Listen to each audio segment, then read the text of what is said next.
Good morning friends. आज मैं आप लोगों को जो कहानी सुनाने जा रही हूँ उसका नाम है एक दूजे के वास्ते।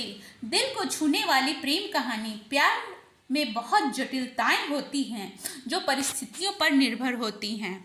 एक स्कूल में टीचर ने अपने छात्रों को एक कहानी सुनाई और बोली, एक समय की बात है कि एक छोटा जहाज दुर्घटनाग्रस्त हो गया। उस पर पति पत्नी का एक जोड़ा सफ़र कर रहा था। उन्होंने देखा कि जहाज पर एक लाइफ बोट है जिसमें एक ही व्यक्ति बैठ सकता है। जिसे देखते ही वो आदमी अपनी पत्नी को धक्का देते हुए खुद कूद कर उस लाइफ बोट पर बैठ गया। उसकी पत्नी जोर से चिल्लाकर कुछ बोली। ये बोलते ही टीचर चुप हो गई। टीचर ने बच्चों से पूछा कि तुम अनुमान लगाओ वो चिल्लाकर अपने पति से क्या बोली होगी। बहुत से बच्चों ने लगभग एक साथ बोला कि उसने अपने पति से कहा होगा कि तुम बेवफा हो, मैं अंधी थी जो तुमसे प्यार किया, मैं आज से अभी से तुमसे नफरत करती हूँ, सिर्फ नफरत।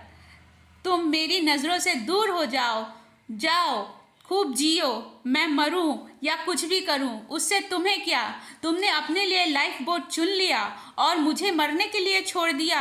हाय, मैं कितनी बेवकूफ़ थी जो तुम पे विश्वास किया। तुम तो मेरे विश्वास के लायक ही नहीं हो, हे भगवान।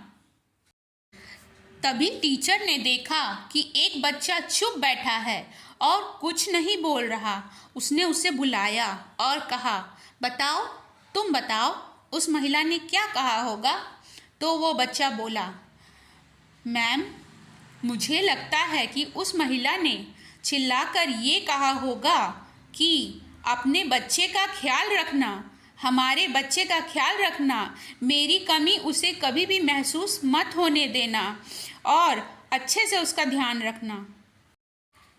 टीचर को आश्चर्य हुआ और बोली, क्या तुमने ये कहानी पहले सुनी है? उस बच्चे ने कहा, नहीं, लेकिन मेरी माँ ने मरने से पहले मेरे पिता को यही कहा था। तब टीचर बोलती है, तुम्हारा जवाब बिल्कुल सही है। फिर वो जहाज डूब गया और वो आदमी अपने घर गया और अकेले ही अपनी मासूम बेटी का पालन पोषण करके उसे बड़ा किया। बहुत वर्षों के बाद उस आदमी की मृत्यु हो जाती है तो वो लड़की को घर के सामान में अपने पिता की एक डायरी मिलती है जिसमें उसके पिता ने लिखा था कि जब वो जहाज पर जाने वाले थे तब ही उन्हें ये पता लग गया था कि उनकी पत्नी एक गंभीर बीमारी से ग्रसित है और उससे के बचने की कोई उम्मीद नहीं है। फिर भी उसको बचाने के लिए उसे लेकर जहाज से इस उम्मीद से कहीं जा रहे थे कि कहीं उसका इलाज हो सके और उसकी ज़िंदगी बच जाए ताकि वो अपनी बेटी का देखभाल कर सके। लेकिन दुर्भाग्य से दुर्घटना हो गई। वो भी उसके साथ समुद्र की गहराइयों में डूब जाना चाहता था, लेकिन सिर्फ अपनी बेटी के लिए दुखी हृदय से अपनी पत्नी को समुद्र में डूब जाने को अकेला छोड़ दिया।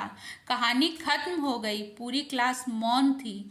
टीचर समझ चुकी थी कि छात्रों को कहानी का मोरल समझ में आ चुका है। अलग से कुछ एक्सप्लेन करने की ज़रूरत ही नहीं है। संसार में अच्छाई और बुराई दोनों हैं, लेकिन उसके पीछे दोनों में बहुत जटिलताएं भी हैं जो परिस्थितियों पर निर्भर करती है और उन्हें समझना कठिन होता है। इसलिए दोस्तों, हमें जो सामने दिख रहा है उस पर सतही तौर से देखकर अपनी राय नहीं बनानी चाहिए। जब तक हम पूरी बात समझ न लें, हमें किसी निर्णय पर नहीं पहुंचना चाहिए। तो फ्रेंड्स, आपको ये कहानी कैसी लगी? अगर अच्छी लगी तो हमारे वीडियो को लाइक करें और चैनल को सब्सक्राइब करें और हाँ, प्यारे प्यारे कमेंट्स करना ना भूलें। Thank you.